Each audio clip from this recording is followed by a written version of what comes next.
Regardez le programme qui s'affiche à l'écran maintenant, c'est le programme des dimanches. Dimanche, vous êtes tous invités à l'église Genèse Centre Périssos. C'est à Cocody Angré, en face de la pharmacie Val d'Oise, à l'église Genèse Centre Périssos. Comme vous pouvez voir, nous avons deux grands thèmes que nous avons commencé depuis janvier. Nous sommes dans le premier thème qui parle des réalités de la vallée, la distance qui sépare deux montagnes. Depuis un certain moment, je ne fais que parler de la foi. Et le dimanche qui arrive, je vais prêcher sur la foi pour opérer dans le surnaturel. Écoute-moi bien. Il est temps que ton naturel soit le surnaturel et que le surnaturel soit naturel pour toi. Tu n'es pas un enfant des hommes, tu es un enfant de Dieu. Et un enfant de Dieu opère dans la sphère de son Père. Un enfant de Dieu opère dans le monde de son Père. Un enfant de Dieu vit dans la dimension de son Père. Tel ton Père est, tel tu es. Il est important que tu arrives à opérer dans le surnaturel. Il est important que tu dises des choses et que ces choses arrivent. Il est important que tu sois capable de vivre des merveilles avec ton Dieu. Et pour cela, tu as besoin d'entendre cet enseignement. Un enseignement riche en révélation et en profondeur qui te permettra d'opérer dans le surnaturel. La foi pour opérer dans le surnaturel ne te fait pas raconter cet événement. Ne te fait pas raconter cet enseignement. Déplace-toi, toi qui es à Abidjan, à Cocody Angré Nouveau, je suis en face de la pharmacie Val d'Oise, afin d'écouter le message qui parle de la foi pour opérer dans le surnaturel. Le deuxième thème que nous avons, qui va durer 6 mois, qui a commencé en janvier, c'est la chrétienté le plus haut grade du mysticisme. Je suis de ceux qui croient qu'il n'y a pas une secte, il n'y a pas une science mystique. Quand on parle de science mystique, on parle réellement de la capacité d'une croyance en une divinité ou en un être supérieur. Il n'y a pas une croyance qui soit au-delà de la chrétienté. Il n'y a pas un Dieu en qui quelqu'un peut croire qui est au-delà du Dieu des chrétiens. Parce que nous, notre Dieu est le Dieu des dieux. Si eux ils croient en des dieux, notre Dieu est le Dieu de leur Dieu. C'est pour te dire une chose. Si leur Dieu produit des résultats, nous avons le Dieu des dieux, alors nous avons le plus haut grade de tout ce qui est adoration. Il n'y a pas de raison que notre vie soit minable. Il n'y a pas de raison. Si les petits dieux donnent de grandes choses à leurs adeptes, il n'y a pas de raison que le Dieu des dieux puisse nous laisser de notre situation. En termes de pouvoir, en termes de résultats, en termes de capacité, il n'y a pas de raison. Et le sous-thème de ce dimanche, c'est les éléments de la nature dans le combat spirituel. Quand je parle des éléments de la nature, je parle de l'air qu'on respire. Quand je parle des éléments de la nature, je parle de la forêt. Quand je parle des éléments de la nature, je parle de l'eau, je parle de la terre. Comment utiliser ces éléments dans le combat spirituel? De sorte à ce que quelqu'un qui a affaire à toi, il marche et puis il sent que la création a un problème avec lui. Il sent que l'atmosphère a changé. Le ciel de sa vie a changé. Parce qu'un homme Dieu a parlé. Tu es un enfant de Dieu, c'est que tu es un homme Dieu. Et le dimanche, je vais t'enseigner ces choses. Rendez-vous est pris donc pour dimanche à 10 h. Tu ne connais pas l'endroit de l'église ou tu n'as pas de transport, de quoi te déplacer. Appelle ce numéro. Tu es à l'intérieur du pays. D'autres sont venus du Bénin pour faire le culte. D'autres sont venus du Sénégal pour faire le culte. D'autres sont venus de Yamoussoukro en Côte d'Ivoire, de Mans, de Daloa, de San Pedro. Je ne sais d'où encore. Ils viennent de partout, de Bonois, d'Aboisseau. Parcours des kilomètres et ils viennent. Le culte commence à 10 h. Tu as le temps de quitter ta ville à partir de 5 h. Au plus grand à 9 h, tu es à Abidjan. Tu fais ton culte de 10 h à 13 h. Tu prends ton cas, 18 h, 19 h, tu es dans ta ville. Et beaucoup sont venus, n'avaient pas de transport. On s'est arrangé et puis on a essayé de voir comment s'entraider pour que chacun ait le transport. Déplace-toi ce dimanche. Tu n'as pas le transport, appelle le numéro qui est affiché. Pas par WhatsApp, on appelle direct. 07 47 03 33 37. Le numéro qui est à l'affiche. Appelle ce numéro. 07 47 03 33 37. Ou bien tu as le transport, ou bien tu es véhiculé, mais tu ne connais pas l'endroit du culte. Appelle ce numéro simplement. Et tu lui dis, je ne connais pas, je suis à Cocody, je suis à Yopougon, je suis à Port-Boué, je suis à Koumassi, je suis à 13 juillet, je suis dans tel ou tel endroit, je veux venir à l'église Genèse à Cocody, je ne maîtrise pas trop, parce que je ne connais pas le nouveau CHU, aidez-moi à me retrouver. Et la personne va t'indiquer. On commence à 10 h, on finit à 13 h. Chez nous, c'est l'heure. Prends tes dispositions, parce que ce dimanche, je vais libérer des paroles prophétiques qui vont permettre aux éléments de la nature de reconnaître ta parole, de reconnaître ta prière. Et quand tu vas ordonner, la terre va s'exécuter, le vent va s'exécuter, le ciel va s'exécuter, le soleil et la lune vont s'exécuter. Je dis, ce que tu béniras sera béni. Et malheur à qui tu maudiras. Vraiment, je ne veux pas être à sa place. Tu as pour obligation de te déplacer. Ceux qui ne se déplacent pas, c'est ceux qui n'ont pas la possibilité parce qu'ils sont vraiment trop loin, ou ils ne sont pas capables de se déplacer. Et Dieu sait qu'ils ne sont pas capables. Mais toi qui peux, j'ai envie de te dire, il y a des bénédictions qui sont mises au contact. à distance, tu ne sentiras pas la dimension de cette onction. C'est vrai que quand je prie à l'international, il y a des témoignages, il y a des guérisons comme à la veille, extraordinaires. Mais je suis prophète et c'est moi qui te dis, l'atmosphère dans la salle, en présence du prophète, est toujours différente de l'atmosphère quand tu regardes en direct. C'est pas pareil. Ceux qui ont vécu des programmes avec moi à Paris, qui ont vécu des programmes avec moi à Lomé, au Burkina, au Congo-Brazzaville, Congo-Kinshasa ou à Libreville, ou dans tout autre endroit où je suis parti pour prêcher la parole du Seigneur, on remarque une chose, il y a une différence. Quand tu me regardes prêcher à l'écran et quand nous sommes dans la même atmosphère, c'est là que tu sens que les gens sont pas simples. Tu sens le mouvement du surnaturel. Parce que le surnaturel est naturel dans la vie d'un enfant de Dieu. Est-ce que je parle à quelqu'un? Amen.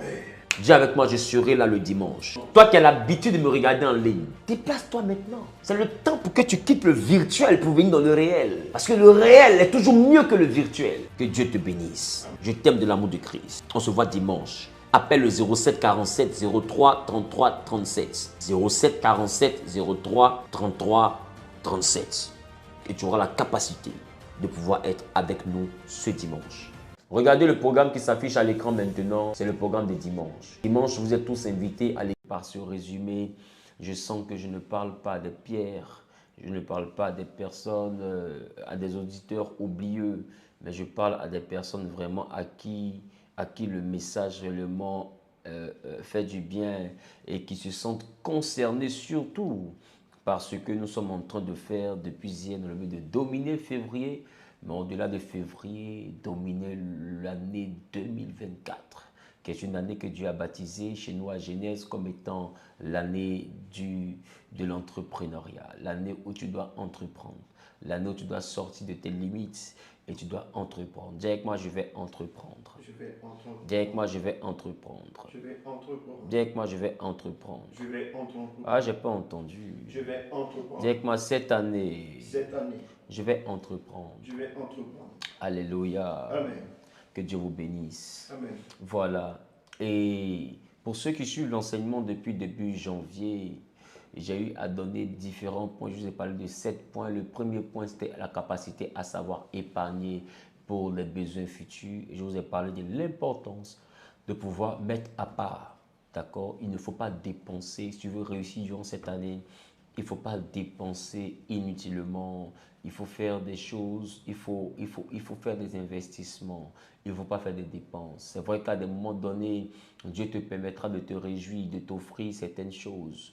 Mais ne t'offre pas des choses jusqu'à sacrifier ce que tu peux construire. Vous comprenez? Il faut prendre le minimum que Dieu t'a donné pour bâtir le maximum. Il faut prendre le minimum que Dieu t'a donné pour bâtir le maximum. Amen. Donc la Bible dit, le grain de sénévé est la plus petite semence, mais quand il est mis en terre, il devient un gros arbre, tellement grand que tous les oiseaux du ciel se réfugient dans ses branches. C'est pour dire que ce que tu appelles c'est petit, ce que tu dis c'est pas beaucoup. Ce que tu dis, mon argent là, ça ne peut rien faire. Laisse-moi te dire, Jésus te dit une chose, que le grain de sénévé est cependant la plus petite semence. Le grain de sénévé, dis avec moi le grain de sénévé. Le grain de sénévé. Il dit le grain de sénévé est cependant la plus petite des semences. Mais lorsqu'elle est mise en terre, elle devient un gros arbre. Alléluia. Amen. Alléluia. Amen. Quelqu'un n'a pas bien dit Amen, ça me Amen. dérange. Amen. Amen. Amen. Est-ce que tu peux ouvrir la Bible avec moi dans le livre de Matthieu chapitre 13, le verset 31. Matthieu chapitre 13, le verset 31. Que dit la Bible? Matthieu chapitre 13, verset 31. Oui. Il leur proposa Il leur proposa une autre parabole. une autre parabole. Et il dit, Et il dit, le royaume des cieux est semblable voulant parler du royaume des cieux, il dit le royaume des cieux est semblable. à un grain de sénévé Le royaume des cieux est semblable à un grain de sénévé qu'un homme a pris et semé dans son champ. qu'un homme a pris et semé dans son champ. Oui, poursuis. C'est la plus petite de toutes les semences. Il dit le grain de sénévé est la plus petite de toutes les semences. C'est-à-dire que de tout ce qu'on peut investir, le grain de sénévé est la plus petite semence. il est le plus petit capital d'investissement. Si on veut parler en termes d'entrepreneuriat, Jésus est en train de dire que le grain de s'élever est le plus petit capital. Ça veut dire que, si on veut parler des capitaux, la personne même qui met 10 000 à côté pour faire son jus, même 10 000 là, c'est encore beaucoup. Parce qu'il y a des gens qui n'ont pas 10 000 pour faire des jus, mais qui ont peut-être 500 francs ou bien 1500. Ils se vont acheter 3 paquets de lotus et puis ils vendent les lotus là, 100 francs, 100 francs, 100 francs. Ils ont bénéfice 300 francs dessus un peu. Eux encore, ce n'est pas la plus grande semence. Parce qu'il y a pas la plus petite semence plutôt. Parce qu'il y a encore plus petit que. Il y a des gens qui vont se permettre de prendre peut-être 500 francs. Et les 500 francs là vont partir payer un peu de lait et essayer de faire des toffees, les petits bonbons qu'on vend dans les trucs. Ou bien aller payer le coco et puis râper, mettre un peu de sucre dedans, faire le coco grillé. Et je ne sais pas si chez vous on fait ça. Ici, ça se fait. Et il y a des personnes qui vont investir comme ça. Il dit le grain de s'élever, c'est la plus petite des semences. Aujourd'hui, l'enseignement que je veux te donner, c'est ne minimise pas ce que tu as. Ne minimise pas ce que tu as. Et ne mets pas à deux mains ce que tu peux faire avec une main. Pas à deux mains. Ne minimise pas ce que tu as et ne mets pas à deux mains ce que tu peux faire avec une main. Tant que tu as quelque chose que tu peux faire avec une main, fais la chose. Le temps va venir où tu auras des choses que tu peux accomplir avec tes deux mains. Et encore, troisième point que je te donne, ne mets pas à deux mains ce que tu peux faire aujourd'hui. Est-ce que je peux démarrer? Amen.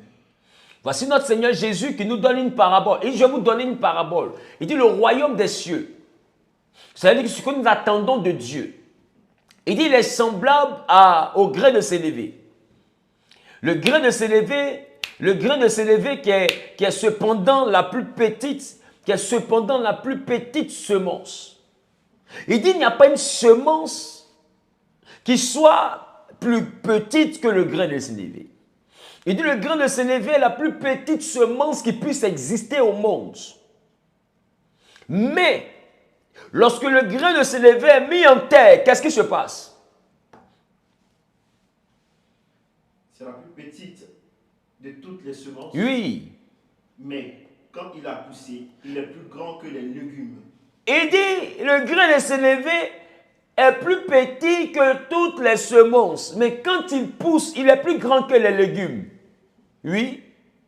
Et devient un arbre. Et on dit, il devient un arbre. Ça veut dire qu'il n'est pas à l'état de fibre, etc. Lui, il devient un arbre. Or, sa semence est petite pour lui. De sorte que les oiseaux du ciel viennent habiter. Et il dit, même les oiseaux du ciel viennent habiter dans ses branches. Je déclare que ce que tu appelles petite semence, que Dieu transforme cela en un arbre cette année au nom de Jésus. Amen. Ce que tu as dans ta main que tu minimises, que Dieu envoie cette semence, aussi petite semble-t-elle être à tes propres yeux, qu'il envoie devenir un gros arbre réellement qui permettra à ce que les oiseaux du ciel, c'est qui les oiseaux du ciel? Et les oiseaux du ciel, c'est ton entourage. Les oiseaux du ciel, ce sont les êtres humains. Ça veut dire que dans ce que tu es en train de minimiser, Dieu va tellement bénir la petite semence, le petit capital que tu as, que tu auras même de quoi abriter les autres, de quoi mettre à l'abri les autres, de quoi aider les autres. Amen. Tu auras de quoi mettre les autres en sécurité. Amen. Tu auras de quoi payer le loyer des autres. Amen. Tu auras de quoi payer des salaires aux autres. Amen. Parce que la Bible dit, ta petite semence, quand elle est mise en terre, elle devient un arbre, elle dépasse les légumes et elle devient un gros arbre qui abrite dans ses branches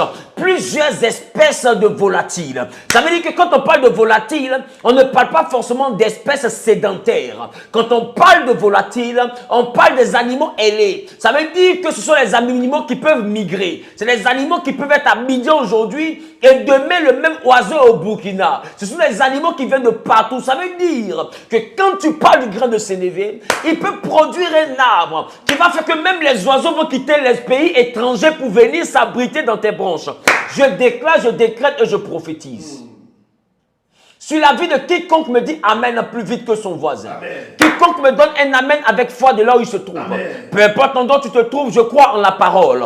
Je crois en la parole parce que Dieu m'a doté de la parole. Amen. Je déclare sur l'autorité de la parole que Dieu m'a conférée, sur la puissance de la parole que Dieu a mis sur mes lèvres. Amen. Et qui envoie à l'existence ce que je déclare avec ordonnance et avec autorité. J'appelle maintenant toute semence que tu as, aussi petite semble-t-elle être, à devenir un gros arbre qui va abriter les oiseaux locaux et les oiseaux internationaux. Que les oiseaux du ciel de la Côte d'Ivoire s'abritent dans tes branches. Je déclare que les oiseaux du ciel des pays africains s'abritent dans tes branches. Je déclare que les oiseaux d'Europe viennent s'abriter dans tes branches. Je déclare que les oiseaux du ciel d'Amérique, d'Asie viendront s'abriter dans tes branches. Ce que tu minimises sera un sujet de confusion pour tes ennemis. Voilà pourquoi la Bible dit ne méprisez pas les faibles commencements. Il dit le grain de s'élever est la plus petite de toutes les semences, mais cependant, quand il est mis en terre, quand il est semé, quand il est investi, Dieu, c'est-à-dire que Dieu a mis dans le grain de s'élever la capacité à pousser. Quand Dieu bénit, il met dans la petite chose que tu as la capacité à pousser. La capacité à pousser. Dis-moi la capacité. La capacité. Tu sais, la bénédiction n'est pas une parole. La bénédiction est une capacité. Quand Dieu te bénit, il te rend capable. C'est pourquoi je vais te dire, quand Dieu a béni Adam, il les a rendus capables de se multiplier, de se reproduire et de remplir la terre. Quand Dieu te bénit, il te donne une capacité. C'est pourquoi j'ai envie de te dire, ne dis pas je n'ai que 100 000, ne dis pas je n'ai que 30 000, ne dis pas je sais pas ce que je vais faire parce que je n'ai que 20 000 francs, je n'ai que 50 millions, je n'ai que 30 millions, mes projets sont au-delà de ça, comment je réalise? Écoute-moi, la bénédiction que je libère aujourd'hui, c'est une capacité, dis-moi c'est une capacité. C'est une capacité. Voilà pourquoi le jeûne de demain sera basé sur la bénédiction. On va dire à Dieu, Seigneur, voici ce que j'ai. En réalité, ça dépasse, ça ne peut pas réaliser mes projets. Mais tu m'as dit que le grain de sénévé est la plus petite des semences. Mais toi qui as fabriqué le grain de sénévé, quand on a le courage de le mettre en terre, de l'investir, de le semer, le grain de sénévé que les hommes négligent devient un gros arbre. Et les oiseaux du ciel viennent s'abriter dans ces branches éternelles. Donne à mes 100 000 la capacité de croissance du grain de sénévé. Amen. Aïe, aïe, aïe. Dis-moi la capacité. La capacité. Quand Dieu a oint Samson, c'est une capacité qu'il lui a donnée. Quand Dieu a appelé Moïse, c'est une capacité qu'il lui a donnée. J'ai envie de te dire, Dieu nous donne des capacités, c'est la raison pour laquelle il n'appelle pas les hommes qui sont capables. Dieu nous donne des capacités, c'est pourquoi il ne s'appuie pas sur la somme qui est capable de te bénir. Il va prendre une chose qui n'est pas capable de produire le résultat que tu auras, afin que le résultat que tu auras soit le plus produit de sa grâce et de sa gloire. Il a besoin d'être glorifié. Allez, il va prendre des choses qu'on ne considère pas. Il va prendre des choses qui n'ont pas de valeur. Il va prendre le petit montant que tu as. Et quand tu vas l'investir dans une petite entreprise, le Dieu que je te prêche avec tant de conviction, tu ne vois pas que je suis serein? Tu ne vois pas que je suis serein et imperturbable? Regarde bien mon regard et tu comprendras une chose. Je ne titube pas, je ne bégaye pas. Parce que je suis sûr de ce que je t'annonce. Le Dieu que nous invoquons est puissant. Si tu n'as pas un autre Dieu devant sa face, il va se saisir de la petite chose que tu as. Il va se saisir du petit capital que tu as. Il va se servir des petites économies que tu as. Il va se servir du reste que tu as. Et il va accomplir quelque chose dans ta vie. La femme qui avait accueilli Élie, qui était la présence de Dieu dans sa maison, c'était la veuve de Sarepta. Elle a dit à Élie, je n'ai qu'un petit bol de farine et un peu d'huile. Nous allons prendre ça, faire le dernier gâteau, après ça nous mourrons. La Bible dit que quand Élie était dans sa maison, l'huile et la farine ne faisaient qu'apparaître. Ne minimise pas ce que tu as. Ce que tu as est le support du miracle que Dieu veut accomplir. Amen. Je déclare, je décrète et je prophétise. Sur la vie de quiconque me donne un amen avec foi. Amen. Que le Dieu que je prêche avec assurance et persévérance, Que le Dieu que je prêche avec ferveur, que ce Dieu-là maintenant apporte maintenant la capacité de la croissance du grain de s'élever dans ton investissement. Amen. Et dès qu'il apporte la capacité du grain de s'élever, il te donne la capacité du grain de s'élever. Au nom suprême de Jésus. Quelqu'un dit je reçois. Je reçois. Que tu sois sur Facebook, reçois. Que tu sois sur YouTube, reçois. Que tu sois sur Instagram, reçois. Peu importe où tu te trouves, reçois maintenant. Dis avec moi, je reçois au nom de Jésus. Je déclare, je décrète et je prophétise que ce que tu as maintenant dans la main. Il a dit à Moïse, qu'est-ce que tu as dans la main? Dis avec moi, qu'est-ce que tu as? Qu'est-ce que tu as? Dis avec moi, qu'est-ce que tu as? Qu'est-ce que tu as?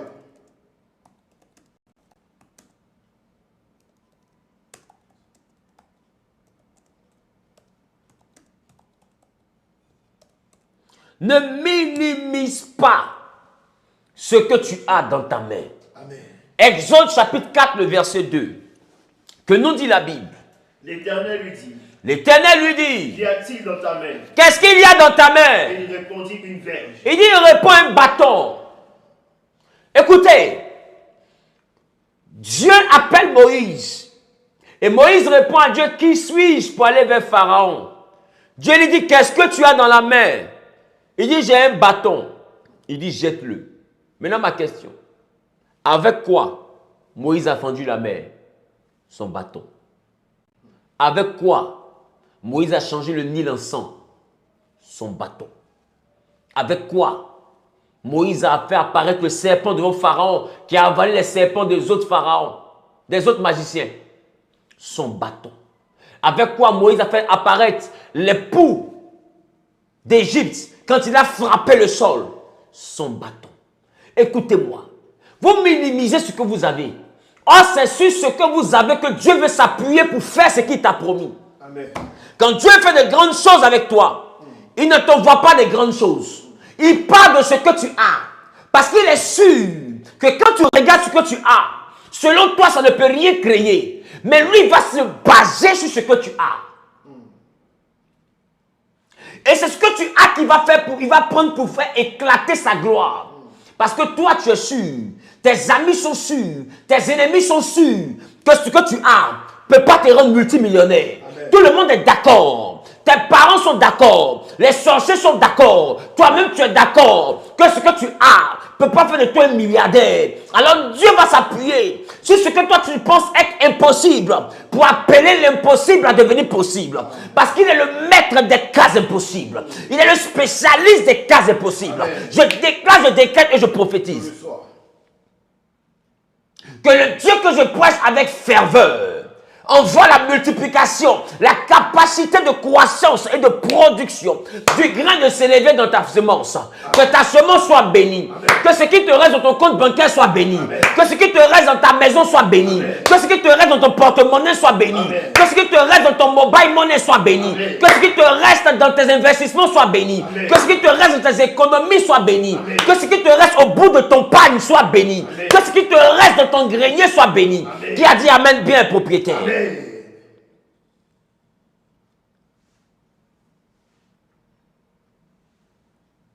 Dieu te donne une capacité. La Bible dit qu'il y avait une famine. Genèse chapitre 26, verset 1er. Genèse chapitre 26, verset 1er. Il y eut une famine dans le pays. Il y a eu une famine dans le pays. Outre la première famine qui eut lieu du temps d'Abraham. En dehors de la famine qui a frappé au temps d'Abraham. Et Isaac alla vers Abimelech. Isaac, fils d'Abraham, va vers Abimelech. Roi des Philistins à Guéra. Roi des Philistins à Guéra. Dieu te bénisse. Amen. Reprends. Il y eut une famine dans le pays. Il y a eu une famine dans le pays. Outre la première famine qui eut En lieu. dehors de la famine d'Abraham. Et Isaac alla vers Abimelech. Isaac, fils d'Abraham, alla vers Abimelech. Je veux dire à quelqu'un, ce que ton papa a combattu, c'est son combat. Mais avec toi, Dieu veut écrire une nouvelle histoire. Poursuis l'affaire.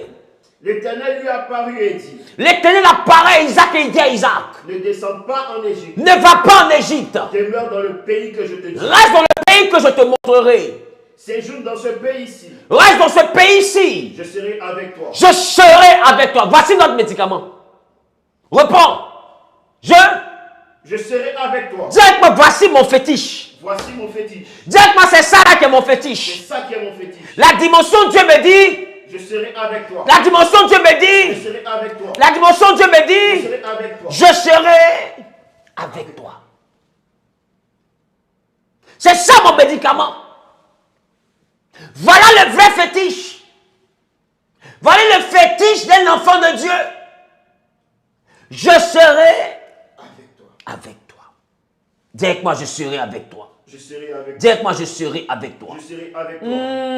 Dis avec moi, je serai avec toi. Je serai avec toi. L'affaire là me plaît. L'affaire là me plaît. Dis encore avec moi, je serai avec toi. Je serai avec toi.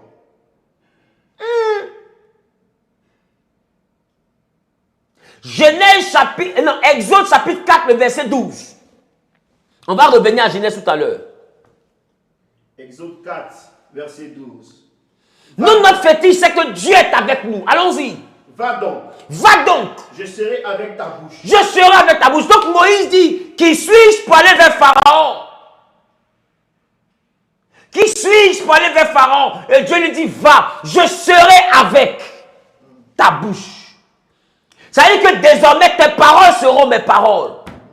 Ce qui fait la différence entre eux et nous, c'est que nous, Dieu sera avec nous. Voilà pourquoi il s'appelle Emmanuel, Dieu avec nous. Genèse nous dit quoi? Genèse nous dit. Oui. Séjourne dans ce pays. Séjourne dans ce pays. Je serai avec toi. Nous sommes à quel verset? Verset 3. Oui, verset 3. Je serai avec toi. Oui. Et je te bénirai. Car je donnerai toutes ces contrées à toi. Je donnerai toutes ces contrées à toi. Et à ta postérité. Et à ta Et postérité. je tiendrai le serment Alléluia. Poursuis. que j'ai fait à Abraham ton père. Je multiplierai la postérité Oui. comme les étoiles du ciel. Je donnerai à ta postérité Oui. toutes ces contrées. Attends. Dis avec moi, je serai avec toi. Je serai avec toi. La raison pour laquelle tu ne dois pas minimiser la semence que tu as, c'est que Dieu sera avec toi. Amen. Il a dit à Isaac, ton père a connu une famine. Il a eu peut-être des réflexes. Il est parti vers des eaux sacrées. Il est parti vers des rivières sacrées. Il est parti peut-être dans des endroits bizarres. Mais j'ai envie de te dire, Dieu m'envoie te dire, tu n'as pas besoin de chercher les mêmes solutions que ton père. La Bible dit que Isaac partait en Égypte parce qu'au temps de son père, quand il y avait eu la famine, son père était parti en Égypte. Alors Isaac a eu le réflexe de son père. La Bible, Dieu apparaît pour intervenir dans la vie d'Isaac. Pour dire, Isaac, ne descends pas en Égypte. Ne fais pas comme ton père. Reste dans le pays que je te montrerai. Je vais dire à quelqu'un, aussi petit soit ce que tu as, si tu écoutes ce que Dieu veut faire avec toi, si tu écoutes le message que je t'annonce, l'Éternel sera avec toi. Amen. Il dit à Isaac, si tu m'écoutes, je serai avec toi. Je serai avec toi. Est-ce que je parle à quelqu'un? Est-ce que je parle à quelqu'un? Oh, j'ai pas entendu. Amen. J'ai pas entendu. Amen. Dieu n'a pas dit ça seulement à Isaac. Il a aussi dit à Jacob. Genèse chapitre 31, le verset 3. Genèse 31, verset 3. Oui. Alors l'Éternel dit à Jacob, retourne au pays de tes pères et dans ton lieu de naissance. Retourne dans le pays de tes pères, dans le lieu de ton lieu de naissance. Et je serai avec toi. Et je serai avec toi. Pourquoi Dieu dit je serai avec toi? Il est question que Jacob retourne de chez Laban. Et il sait que Laban va poursuivre Jacob. Et Jacob a peur de partir parce qu'il n'a pas l'armée de Laban. La Bible dit, Dieu lui dit maintenant, lève-toi et va, je serai avec toi. Voici notre médicament. Dieu avec nous. Quand Dieu est avec nous, nous faisons des exploits. La Bible dit, avec Dieu, nous ferons des exploits. La Bible dit, quand Dieu a dit à Jacob, je serai avec toi. Aussitôt, la Bible dit, Jacob s'est levé, il est sorti. Il n'a pas eu peur de l'armée de Laban. Il n'a pas eu peur des soldats de Laban. Il n'a pas eu peur de la puissance de Laban. Plus tard, Laban va rattraper Jacob. Et il va dire à Jacob, ma main est assez puissante pour te détruire. Mais le Dieu de tes pères m'est apparu. Aïe, aïe, aïe, aïe, aïe. Quand Laban a dormi, Dieu apparaît à Laban, il dit à Laban, hé petit, mon serviteur Jacob, ne lui parle ni en bien, ni en mal.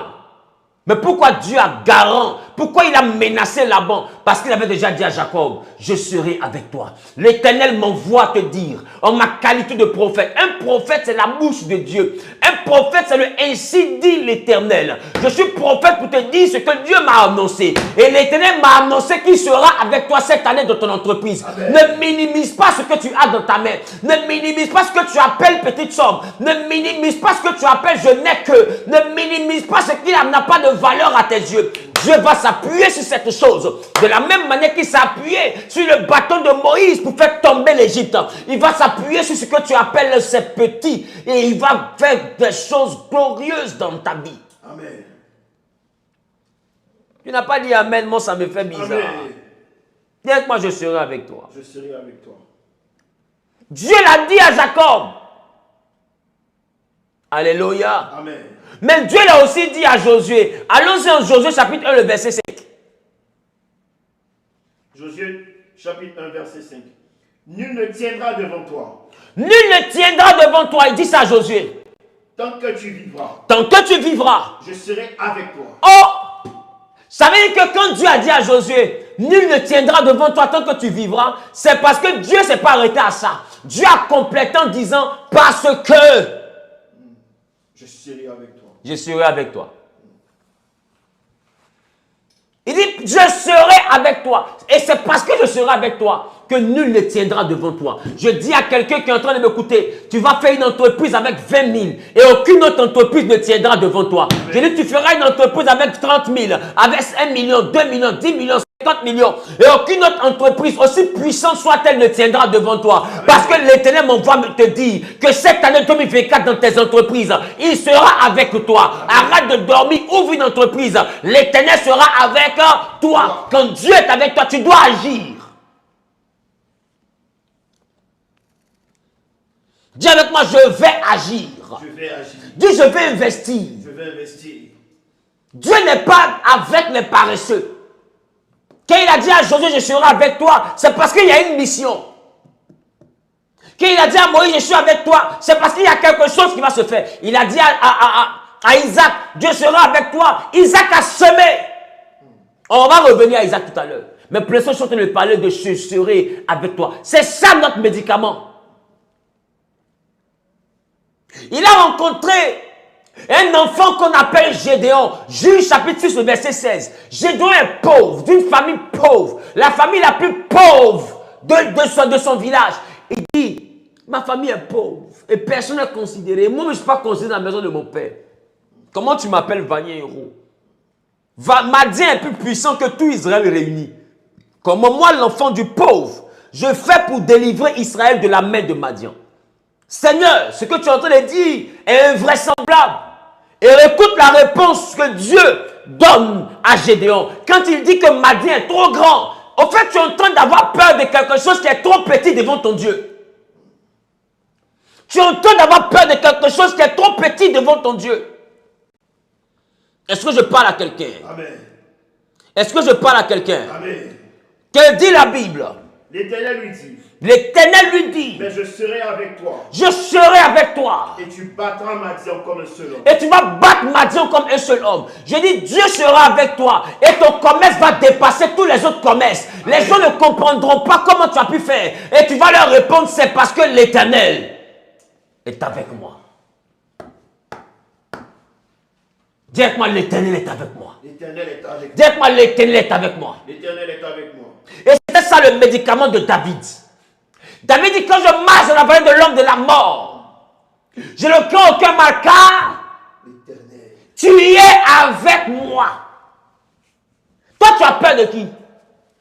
Si Dieu est avec toi, d'ailleurs, la Bible dit, si l'Éternel est pour nous, qui sera contre nous?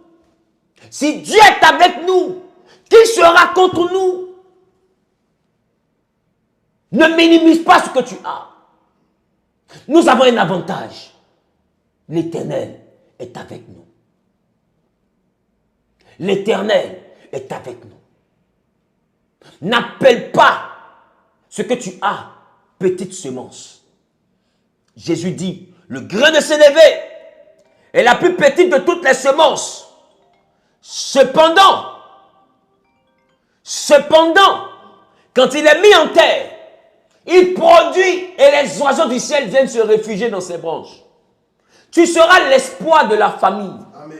Tu seras le rouleau compresseur de la famille. Amen. Tu seras la pierre angulaire de ta famille. Amen. Avec ce que tu appelles petite économie, c'est avec ça que Dieu sera avec toi. Et il va faire de toi le millionnaire, le milliardaire de ta famille. Amen. Et les décisions vont tourner autour de toi. Il t'a montré des visions, il t'a montré des révélations. Où c'est toi qui abritais tes frères, c'est toi qui abritais tes soeurs. Tu penses que c'est un songe, tu penses que c'est un rêve. Parce qu'aujourd'hui, ils ont une position. Laisse-moi te dire, quand l'Éternel est avec toi, ce qu'il t'annonce n'est pas un hasard. La Bible dit, Dieu n'est pas un homme pour mentir. Et s'il me dit de te dire qu'il est avec toi, et les oiseaux du ciel viennent se réfugier dans les branches de ton entreprise, il sait de quoi il parle. Amen. Quand Dieu a annoncé des choses à Joseph, personne ne comprenait. Il lui a fallu au moins 13 ans pour réaliser ce que Joseph avait dit. Il te faut des années pour comprendre ce que je suis en train de te dire. Dieu va commencer une chose avec toi cette année. Avec le grain de sénévé que tu as. La plus petite semence que tu as. C'est vrai que tu as dépensé des sommes plus grandes que ça.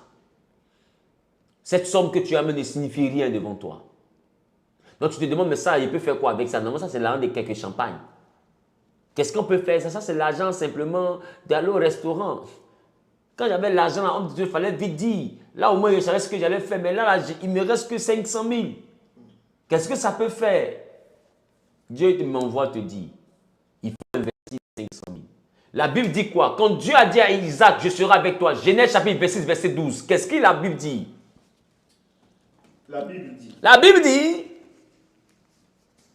Genèse 26, 12. Isaac s'aima dans ce pays. Et il recueillit cette année le centuple. Et il a recueilli l'année même le centuple. Car l'Éternel le bénit. Parce que l'Éternel l'a béni. Écoute-moi. Il y a une chose qui me plaît. Dieu a dit à Isaac, je serai avec toi. Mais Dieu ne lui a pas donné la semence. Est-ce que tu comprends? Dieu ne lui a pas donné la semence. C'est ce qu'il avait déjà. Quand Dieu lui a dit, je serai avec toi, il a pris ce qu'il avait et puis il a semé. Mais quand il a semé, Dieu lui a donné le centuple qu'il lui avait promis. Les grandes choses que Dieu te promet viennent des petites choses que tu as. Aussi longtemps que tu ne fais rien avec la petite chose que tu as, le centuple que Dieu t'a promis ne viendra pas. Parce que laisse-moi te dire, le centuple que Dieu t'a promis est la multiplication de ce que tu as.